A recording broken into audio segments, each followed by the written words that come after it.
Hi, welcome to മാസ്കിൻ്റെ പുതിയൊരു വീഡിയോയിലേക്ക് എല്ലാവർക്കും സ്വാഗതം. അപ്പോൾ ഇന്ന് നമ്മൾ നോക്കാൻ പോകുന്നത് കാറ്റിനെ കുറിച്ചിട്ടാണ്. അപ്പം നമ്മൾ ജനിച്ച നാൾ മുതൽ നമ്മൾ അനുഭവിച്ചുകൊണ്ടിരിക്കുന്ന ഒരു പ്രതിഭാസമാണ് കാറ്റ്. അപ്പോൾ കാറ്റിനെ കുറിച്ചിട്ട് കൂടുതലായിട്ട് അറിയാൻ താല്പര്യമുള്ള ഒരുപാട് പേരുണ്ടായിരിക്കും. അപ്പോൾ അവർക്ക് വേണ്ടിയിട്ടാണ് ഈ വീഡിയോ. അപ്പോൾ കാറ്റ് എന്നുള്ള ഒരു ഇത് മാത്രമല്ല, മറിച്ച് നമ്മൾ കടൽക്കാറ്റ്, കരക്കാറ്റ് എന്നുള്ള പ്രതിഭാസങ്ങളെ കുറിച്ചിട്ടും ഈ ഒരു വീഡിയോ പറയുന്നുണ്ട്. അപ്പോൾ കാറ്റിനെ കുറിച്ചിട്ടും ബാക്കിയുള്ള മറ്റ് കാറ്റുകളെ കുറിച്ചിട്ടൊക്കെ നമുക്ക് ഈ ഒരു വീഡിയോയിൽ മൊത്തമായിട്ട് നോക്കി കാണാം. ഓക്കെ, പലപ്പോഴും നമ്മൾ പറഞ്ഞിട്ടുള്ള ഒരു കാര്യമാണ്, നമ്മുടെ സ്പേസ് എന്ന് പറയുന്ന ഒരു വേക്കുമായിട്ടുള്ള സ്ഥലമാണ്, അല്ലെങ്കിൽ അവിടെ എയറും കാര്യങ്ങളൊന്നുമില്ല. സ്പേസിൽ നിന്ന് നമ്മുടെ ഭൂമിയെ വ്യത്യസ്തമാക്കുന്ന ഒരു കാര്യം അത് തന്നെയാണ്. ഭൂമിയിലുള്ള ജീവജാലങ്ങളുടെ ആവിർഭാവത്തിനുള്ള പ്രധാനമായിട്ടുള്ള കാരണം ഭൂമിയിലുള്ള എയർ മോളിക്യൂൾസ് തന്നെയാണ്. അപ്പോൾ എയർ മോളിക്യൂൾസ് കാരണമാണ് നമ്മുടെ വിൻഡ് ഉണ്ടായിട്ടുള്ളതെന്ന് എല്ലാവർക്കും അറിയാം. അപ്പോൾ എങ്ങനെയാണ് ഈ ഒരു വിൻഡിൻ്റെ ഫോർമേഷൻ കാര്യങ്ങൾ എന്ന് നമുക്ക് നോക്കാം. അപ്പോൾ ആദ്യമായിട്ട് ഈ ഒരു വിൻഡിൻ്റെ വളരെ സിമ്പിളായിട്ടുള്ളൊരു എക്സ്പ്ലനേഷനാണ്, wind is the flow of air. Okay, wind നമ്മുടെ എയറിൻ്റെ ഫ്ലോ ആണെന്ന് കുറച്ചും കൂടെ എല്ലാവർക്കും മനസ്സിലായിട്ടുള്ള കാര്യമാണ്. അപ്പോൾ നമ്മൾ നോക്കേണ്ടത് ഹൗ ഇറ്റ് ഫ്ലോസ് എന്നാണ് നമ്മുടെ ചോദ്യം വരുന്നത്. എങ്ങനെയാണ് ഈ ഒരു എയർ ഫ്ലോ ചെയ്യുന്നത്, അതിലേക്ക് നമുക്ക് കടക്കാം. നമ്മുടെ അറ്റ്മോസ്ഫിയറിക് എയർ ഒരുപാട് ടൈപ്സ് ഓഫ് ഗ്യാസുകൾ ചേർന്നിട്ടുള്ളതാണെന്ന് എല്ലാവർക്കും അറിയാം. അപ്പോൾ ഏതൊക്കെയാണ് ആ ഗ്യാസുകൾ എന്ന് ആദ്യമായിട്ട് നോക്കാം. നൈട്രജൻ, ഓക്സിജൻ, കാർബൺ ഡയോക്സൈഡ്, പിന്നെ കുറച്ച് ഗ്യാസുകൾ ഇനേർട്ട് ഗ്യാസസ്, പിന്നെ കുറച്ച് വാട്ടർ മോളിക്യൂൾസ്. ഇതൊക്കെയാണ് നമ്മുടെ അറ്റ്മോസ്ഫിയറിക് ഗ്യാസുകളായിട്ട് നമ്മൾ പറയുന്നത്. ഓക്കെ, ഈ ഗ്യാസുകളെല്ലാം മോളിക്യൂൾസ് ആയിട്ടാണ് ഈ ഒരു അറ്റ്മോസ്ഫിയറിൽ കാണപ്പെടുന്നത്. അപ്പോൾ വെറുതെ നിൽക്കുകയല്ല ഈ മോളിക്യൂൾസ് ചെയ്യുന്നത്. ഈ മോളിക്യൂൾസ് നമ്മുടെ എർത്ത് ക്രസ്റ്റിൽ ഒരു പ്രഷർ ചെലുത്തുന്നുണ്ട്, നമ്മുടെയൊക്കെ മുകളിലേക്ക് ഒരു പ്രഷർ ചെലുത്തുന്നുണ്ട്. ഈ ഒരു പ്രഷറിൽ ഉണ്ടാകുന്ന ഡിഫറൻസാണ് യഥാർത്ഥത്തിൽ നമ്മുടെ വിൻഡായിട്ട് മാറുന്നത് എന്ന് നമുക്ക് പറയാം. അപ്പോൾ എങ്ങനെയാണ് ഈ ഒരു പ്രഷർ ഡിഫറൻസ് ഉണ്ടാകുന്നത്? അതിനുള്ള കാരണം നമ്മുടെ സൂര്യനാണ്. കാരണം സൂര്യനിൽ നിന്ന് വരുന്ന ആ ഒരു ഹീറ്റ് നമ്മുടെ അറ്റ്മോസ്ഫിയറിക് എയറിനെ ചൂടാക്കുന്നു.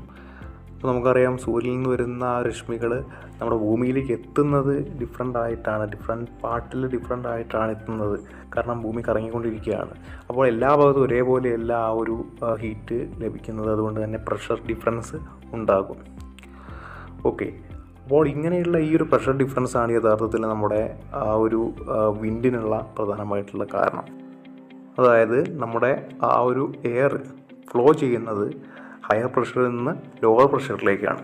അപ്പോൾ നമുക്കറിയാം, സൂര്യനിൽ നിന്ന് ഹൈ ആയിട്ടുള്ള ആ ഒരു ഹീറ്റ് കിട്ടുന്ന ആ ഒരു എയറിലുള്ള ആ ഭാഗം നന്നായിട്ട് ആ ഒരു പ്രഷർ അവിടെ കുറയുകയാണ് ചെയ്യുന്നത്. കാരണം അത് എയർ ചൂടായിട്ട് മുകളിലോട്ട് പോവുകയാണ് ചെയ്യുന്നത്. അപ്പോൾ ആ ഒരു ഭാഗത്തെ ആ ഒരു പ്രഷർ കുറയുകയും അപ്പോൾ എന്ത് ചെയ്യും, തീർച്ചയായിട്ടും ഹൈ പ്രഷറുള്ള ഭാഗത്തു നിന്നുള്ള എയർ, അതായത് തണുത്ത പ്രദേശത്തുള്ള താരതമ്യേന കുറഞ്ഞ ടെമ്പറേച്ചർ ആ ഒരു ഹീറ്റ് ലഭിക്കുന്ന ഭാഗത്തുള്ള എയർ ആ ഒരു ലോവർ പ്രഷറിലേക്ക് ഫ്ലോ ചെയ്യും.